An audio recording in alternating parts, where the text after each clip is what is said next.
अपने अंडों के पास बैठा हुआ था।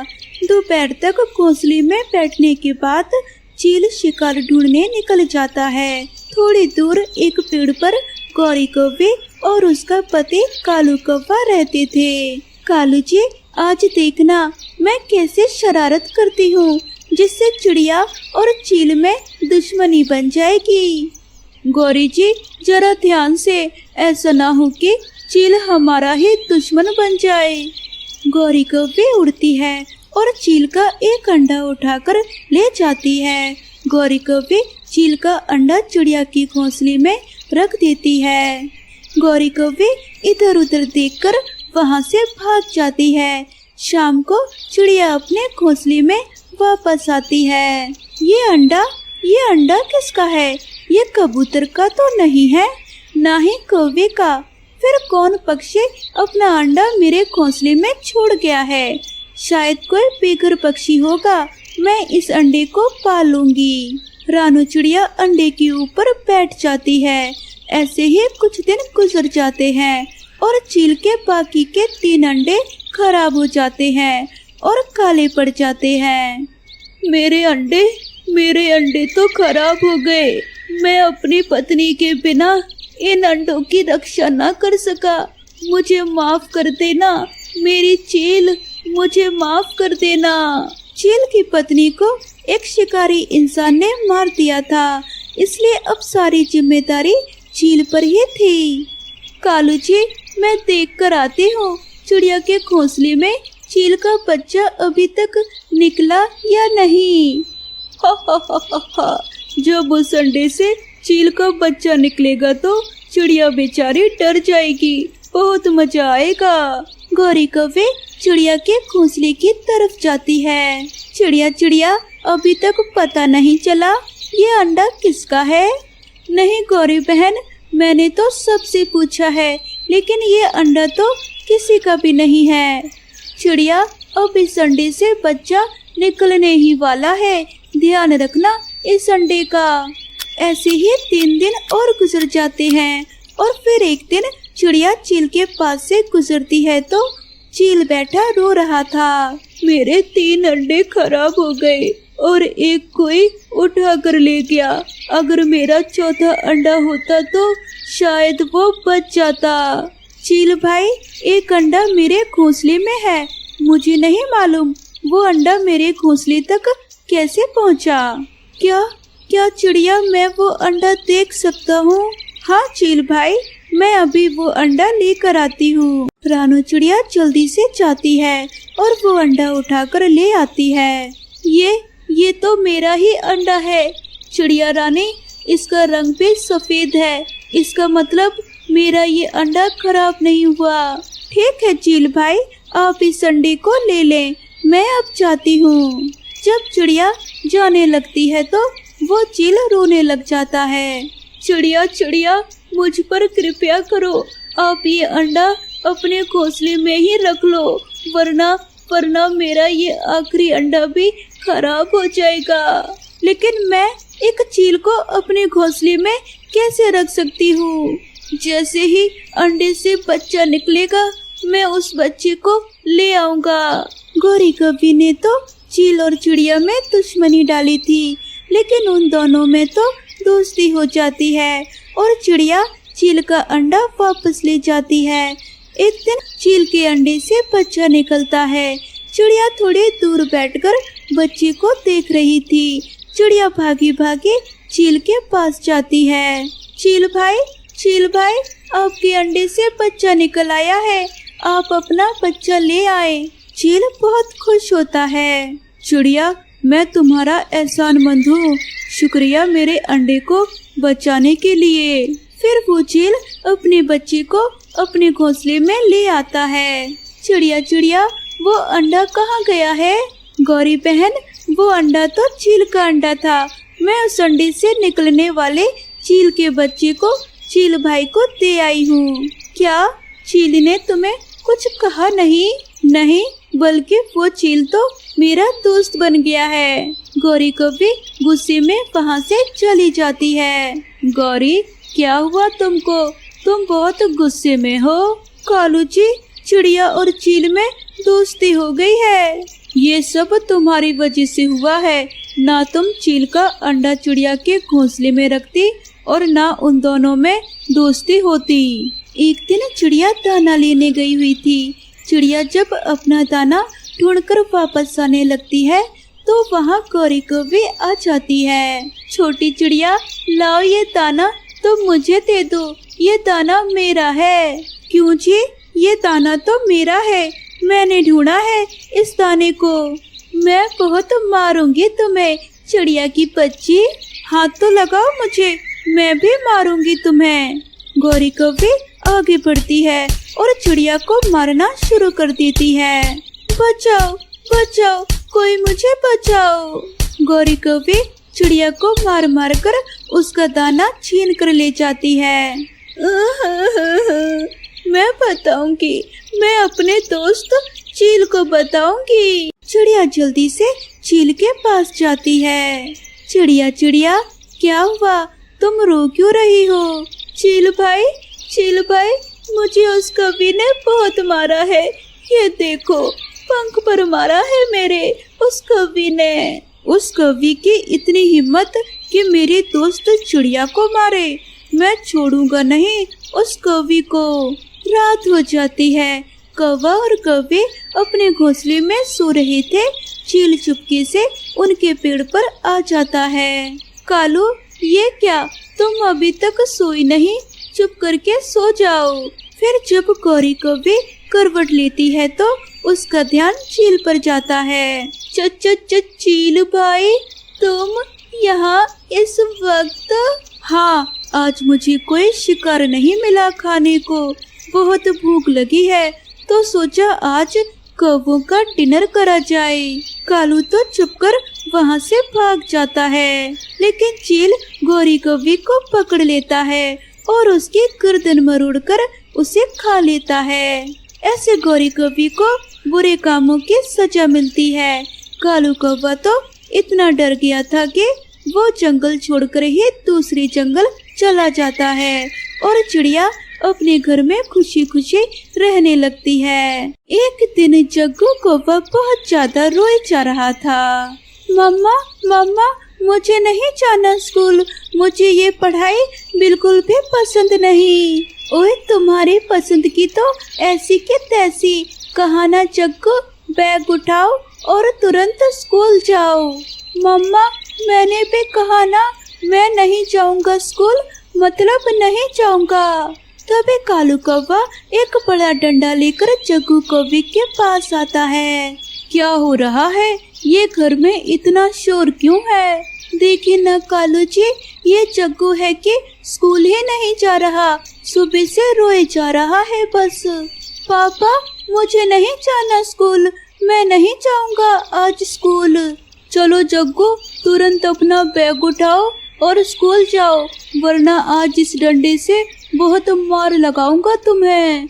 जग्गू कौवा पिटाई के डर से तुरंत स्कूल चला जाता है। कल की तरह आज भी जग्गू कौवा स्कूल न जाने की जिद कर रहा था और बहुत ज्यादा रोए जा रहा था, पर गौरी कौवी और कालू कौवा आज भी उसे जबरदस्ती स्कूल भेज देते हैं।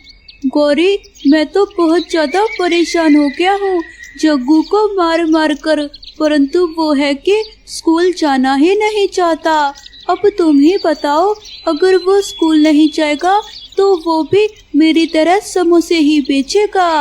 हाँ कालू जी, ये तो है, पर आप ज्यादा परेशान ना हो, मेरे पास एक बहुत बढ़िया उपाय है जिससे जग्गू कौवा खुद स्कूल जाने को कहेगा। अच्छा, तो फिर बताओ जल्दी, वो क्या उपाय है? गौरी कौवी अपना उपाय विस्तार से कालू कौवी को बताती है। फिर अगले दिन रोज की तरह जग्गू कौवा आज भी रोए जा रहा था। गौरी जी, आज से जग्गू स्कूल नहीं जाएगा, जब इसे पढ़ना ही नहीं तो मैं इसे स्कूल भेजकर पैसे को बर्बाद क्यों करूं? जग्गू तो आज से मेरी दुकान पर बैठेगा और मेरे साथ समोसे बेचेगा। ये बात सुनकर तो जग्गू कौवा खुश हो जाता है, क्योंकि उसके स्कूल जाने से जान जो छूट गई थी।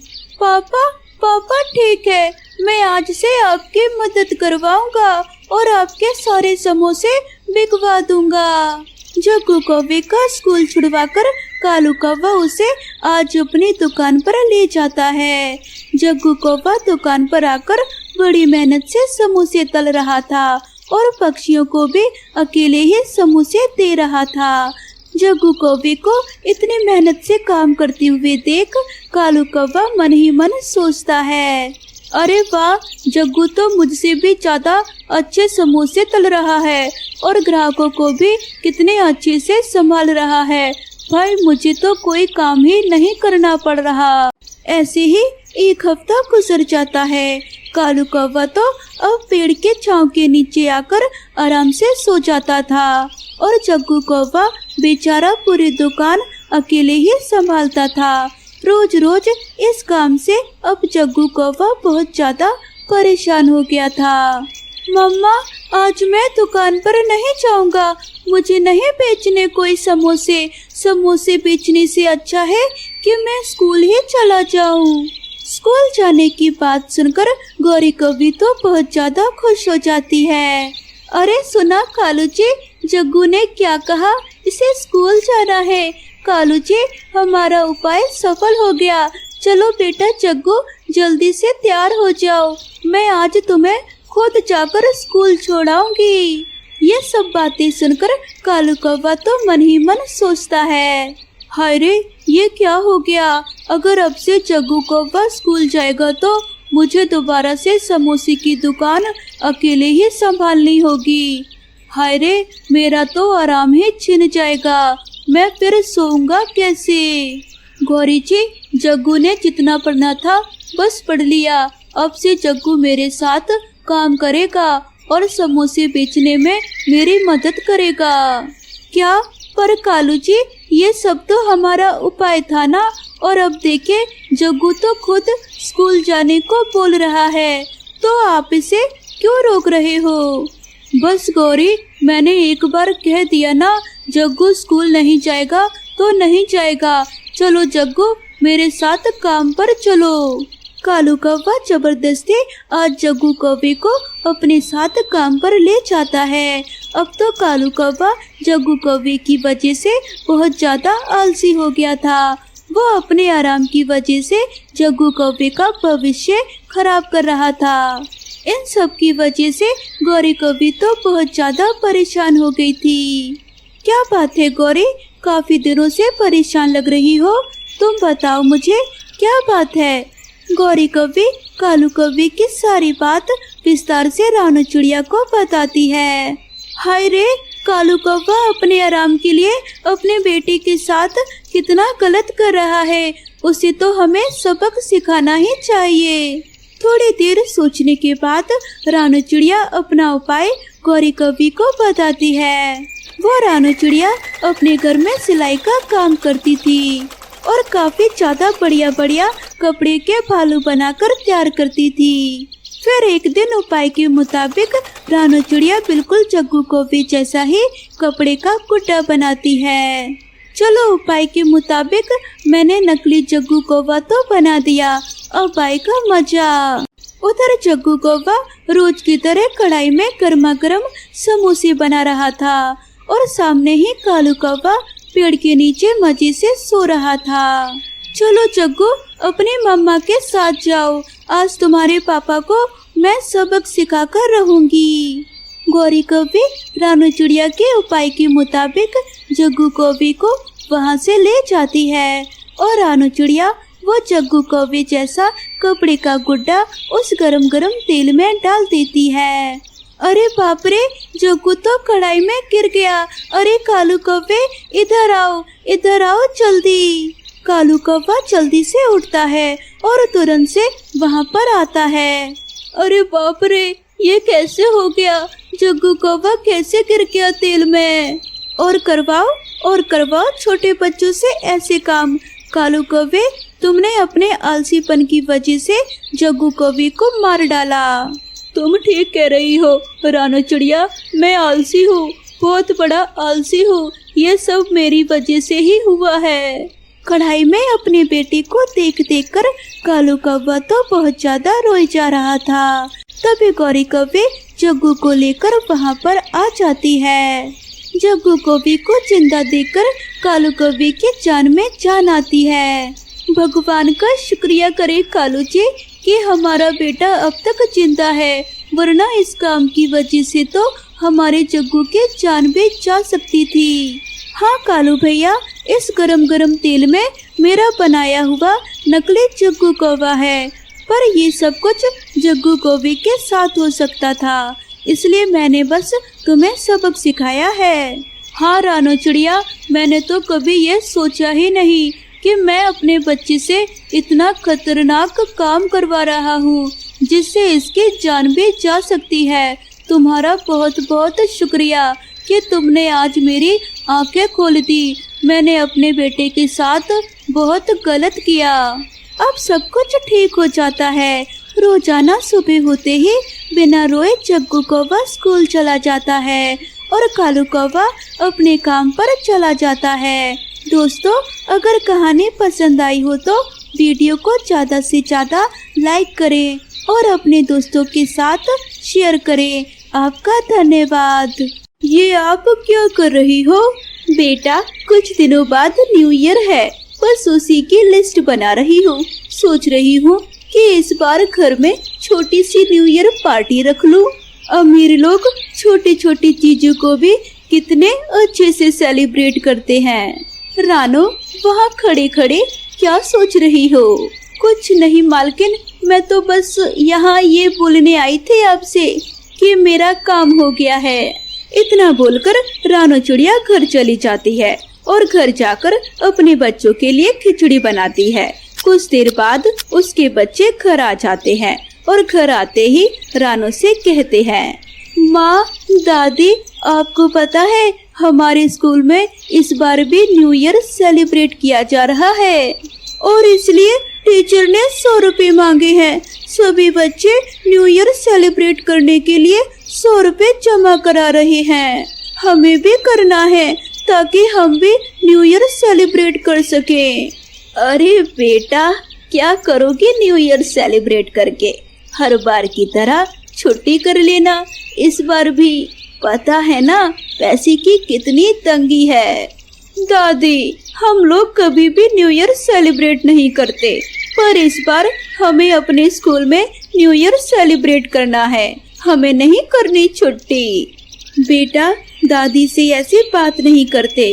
अभी मेरे पास पैसे नहीं है, पर मैं कोशिश करूंगी कि इस बार तुम दोनों को न्यू ईयर के लिए पैसे दे सकूं। अपनी माँ की बात सुनकर दोनों बच्चे बहुत खुश होते हैं और रात को जब टोनू चिड़ा घर आता है तो बच्चे अपने पिता से न्यू ईयर पार्टी की जिद करते हैं। पापा, हमारे स्कूल में न्यू ईयर सेलिब्रेट किया जा रहा है। हमें स्कूल में 100 रुपए जमा करने हैं और नए कपड़े भी चाहिए। दिला दो ना, पर दादी मना कर रही है। बेटा, क्या करोगे स्कूल में न्यू ईयर सेलिब्रेट करके? सही कह रही थी तुम्हारी दादी, तुम्हें वहाँ कुछ नहीं मिलेगा। मैं घर में ही कुछ अच्छा ला दूंगा। अब हर साल ऐसा ही बोलते हो, पर कभी कुछ नहीं दिलाते और ना ही घर में न्यू ईयर सेलिब्रेट करते हो। सही कहती है दादी, न्यू ईयर अमीर और गरीब के लिए एक समान नहीं होते। हम गरीब कभी भी न्यू ईयर सेलिब्रेट नहीं करते।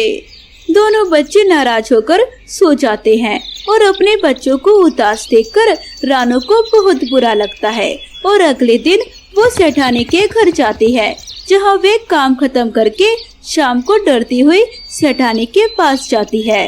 वो, मैडम, बहुत जल्द न्यू ईयर आ रहा है। अगर आप मुझे कुछ पैसे एडवांस दे देती तो इस साल हम गरीब भी न्यू ईयर सेलिब्रेट कर लेते। क्या एडवांस चाहिए? काम तो सही से करती नहीं हो और सैलरी टाइम टू टाइम चाहिए और इस बार एडवांस भी चाहिए। कुछ एडवांस नहीं मिलेगा। 1 तारीख को तुम्हारी सैलरी आती है, उस दिन आकर अपनी सैलरी पूरी ले जाना। गौरी कौवी की बातें सुनकर रानो बहुत दुखी होती है, अपने घर आ जाती है, जहाँ एक बार फिर बच्चे न्यू ईयर के लिए जिद करने लगते हैं। माँ, हम कभी भी कुछ नहीं मांगते और ना ही कभी न्यू ईयर सेलिब्रेट करते हैं। हर साल न्यू ईयर वाले दिन हम घर पर ही रहते हैं, पर इस बार हमारा बहुत मन है। 100 रुपए की ही तो बात है, आप हमें नए कपड़े मत दिलवाना, पर 100 रुपए दे दो ताकि हम स्कूल में न्यू ईयर सेलिब्रेट कर सके। बेटा, मैं कोशिश कर रही हूँ, पर मुझे एडवांस पैसे नहीं मिले। मालकिन ने मना कर दिया है और तुम तो जानती हो, तुम्हारे पापा की सैलरी अभी कुछ दिनों पहले ही आई थी, जो कि खत्म हो चुकी है। माँ, आप एक बार कल फिर से पैसे मांग कर देखना, क्या पता इस बार मालकिन दे दे। एक बार फिर कुक्कू और गुड़िया अपनी माँ को मनाते हैं और अगले दिन रानू फिर से एडवांस पैसे मांगने के लिए अपनी मालकिन के पास जाती है, जहाँ वह देखती है कि गौरी एक कॉल पर बात कर रही है। हा, अरे यार, तुम तो जानती हो ना, मेरे पास पैसों की बिल्कुल भी कमी नहीं है, इसलिए इस बार न्यू ईयर की पार्टी मैंने अपने घर पर ही रखी है, तो तुम सबको आना होगा। 31 तारीख की रात को मैंने सारी तैयारी कर ली है, बहुत ही शानदार पार्टी होगी इस बार की। मालकिन के पास पैसों की कमी नहीं है, वो आलीशान पार्टी कर रही है, पर फिर भी मुझे एडवांस नहीं दे रही। मुझे तो अब डर लग रहा है, अगर फिर से मांगा तो मालकिन कहीं मुझे नौकरी से ना निकाल दे। रानू ये सोचकर कि मालकिन उसे नौकरी से ना निकाल दे, वो दोबारा अपनी मालकिन से पैसे की बात नहीं करती और चुपचाप काम खत्म करके घर आती है। अब इसी तरह 2 दिन बीत जाते हैं और संडे वाले दिन गुड़िया अपनी माँ के साथ सेठानी के घर आती है और घर के कामों में अपनी माँ की मदद करवाती है। माँ, देखो आज मालकिन का मूड अच्छा लग रहा है, आप उनसे एडवांस पैसे मांग कर देखो ना, क्या पता वो इस बार आपको पैसे दे दे। क्या क्या बात कर रही हो तुम अपनी माँ से? तुम्हें भी न्यू ईयर सेलिब्रेट करना है? ये न्यू ईयर पार्टी गरीबों के लिए नहीं, अमीरों के लिए होती है, जिसे तुम कभी सेलिब्रेट नहीं कर पाओगी। देखना इस न्यू ईयर पर हम कैसे पार्टी सेलिब्रेट करते हैं। और खबरदार, मेरी माँ से एडवांस पैसे मांगने की बात की अगर तुमने, तो मैं अपनी माँ से कह दूंगा कि वो तुम्हारी माँ को नौकरी से निकाल दे। इतना बोलकर जग्गू वहाँ से चला जाता है। जग्गू की ये बात सुनकर अब गुड़िया भी डर जाती है और न्यू ईयर पार्टी की जिद करना छोड़ देती है और समय यूं ही गुजरता है। देखते ही देखते 30 तारीख आ जाती है, पर स्कूल में न्यू ईयर पार्टी के लिए पैसे जमा न करने की वजह से गुड़िया और कुक्कू स्कूल नहीं जाते। अरे बच्चों, आज तुम दोनों स्कूल क्यों नहीं गए? हमें नहीं जाना स्कूल, हमने स्कूल में न्यू ईयर के लिए पैसे जमा नहीं करवाए और कल स्कूल में न्यू ईयर सेलिब्रेट किया जाएगा, इसलिए हमें नहीं जाना 2 दिन स्कूल। माँ, मैं तुम्हारे साथ चलूंगी। पैसे ना मिलने की वजह से दोनों बच्चे बहुत उदास होते हैं और गुड़िया आज फिर अपनी माँ के साथ मालकिन के घर जाती है, जहाँ रानू देखती है कि आज कालू मालिक भी घर पर बैठे हैं और न्यू ईयर की तैयारी में लगे हैं। और रानू अपनी बेटी की चेहरे की उदासी देखकर एक बार फिर डरते हुए रानू अपने मालिक से एडवांस पैसे की बात करती है। मालिक, माफ करना, आपके काम के बीच में मैं दखल दे रही हूँ, पर 2 दिन बाद नया साल आ रहा है, मुझे कुछ एडवांस चाहिए था ताकि मैं अपने बच्चों के लिए नए कपड़े ला सकूं और मेरे बच्चे भी न्यू ईयर सेलिब्रेट कर सके। तो फिर एडवांस पैसे का गाना गाने लगी। मैंने बोला था ना तुम्हें कि तुम्हें कोई एडवांस नहीं मिलेगा। अरे गौरी जी, इतना भड़क क्यों रही हो? गरीब हो या अमीर, त्योहार तो सबके लिए एक समान होता है ना। दे दो उसे एडवांस। और वैसे भी वो अपनी सैलरी के ही थोड़े से पैसे तुमसे एडवांस ले रही है, कोई उधार थोड़ी ना ले रही है। कालू कौवे के कहने पर गौरी मुंह बनाकर कमरे से अपना पर्स लाती है और जब वो पर्स में से पैसे निकालने के लिए पर्स खोलती है तो देखती है कि उसके पर्स से पैसे गायब हैं। पैसे कहाँ चले गए? मैंने तो पर्स में ही पैसे रखे थे। सच बताना, तुम माँ बेटी ने मेरे पर्स में से पैसे चोरी करे हैं ना? क्योंकि मैंने तुम्हें एडवांस पैसे नहीं दिए थे। नहीं मालकिन, मैं अपनी बेटी की कसम खाकर कहती हूँ, मैंने ये चोरी नहीं करी। वो जग्गू खुद को बहुत ज्यादा समझता है ना, अमीर है तो क्या हुआ, मेरी इंसल्ट थोड़ी ना कर सकता है। माँ के सामने तो मैंने कुछ नहीं बोला, पर अभी जाकर उसे बताती हूँ। इतना बोलकर गुड़िया जग्गू से लड़ने के लिए कमरे में जाती है, जहाँ वो देखती है कि जग्गू अपनी माँ के पर्स से पैसे चोरी कर रहा है। इतने पैसे काफी रहेंगे मेरे महंगे खिलौने के लिए। माँ तो कभी महंगे खिलौने नहीं दिलाती और माँ की वजह से सभी दोस्तों मेरा मजाक बनाते हैं, पर इन पैसों से मैं अपनी पसंद का खिलौना ले लूँगा। नहीं आंटी, मेरी माँ ने कोई पैसे चोरी नहीं करे, ये सब कुछ आपके बेटे ने किया है। अगर आपको यकीन नहीं है तो जब वो घर पर आए आप उसका बैग चेक कर लेना। अगर तुम सच कह रही हो तो आज जग्गू की खैर नहीं, और ये सब कुछ तुम्हारी वजह से हो रहा है। गौरी, आने दो उस नालायक को घर। सारा सच बताकर गुड़िया अपनी माँ के साथ घर चली जाती है। अब जैसे ही जग्गू घर आता है, कालू उसका बैग चेक करता है और उसके बैग से कुछ पैसे और खिलौने निकलते हैं, जिसे देख कालू उसे एक थप्पड़ लगाता है। कहाँ से आए तुम्हारे पास ये पैसे और खिलौने? अब तुम चोरी करना सीख गए हो।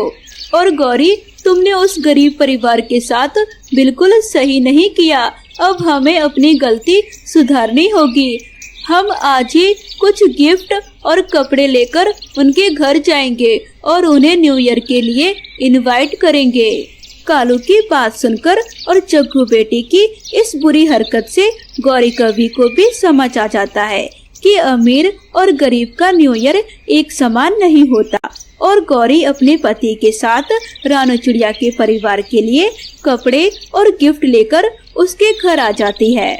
मुझे माफ करना रानो, जो मैंने तुम्हारे साथ किया, पर हम ये कुछ तोहफे और कपड़े आपके लिए लेकर आए हैं। कल हमने हमारे घर में छोटी सी न्यू ईयर की पार्टी रखी है और हम चाहते हैं कि आप ये कपड़े पहनकर अपने पूरे परिवार के साथ आएं। अगर आप हमारी इस पार्टी में आएंगे तो हमें लगेगा कि आपने हमें माफ कर दिया है। रानू चिड़िया अपनी मालकिन को मना नहीं कर पाती और अगले दिन 31 तारीख की रात को अपने पूरे परिवार के साथ गौरी के घर जाती है और वही कपड़े पहनकर जो गौरी ने उन सब के लिए दिए थे, जहां सभी लोग मिलकर न्यू ईयर केक काटते हैं और अच्छा खाना खाकर न्यू ईयर सेलिब्रेट करते हैं और बच्चे बहुत खुश होते हैं।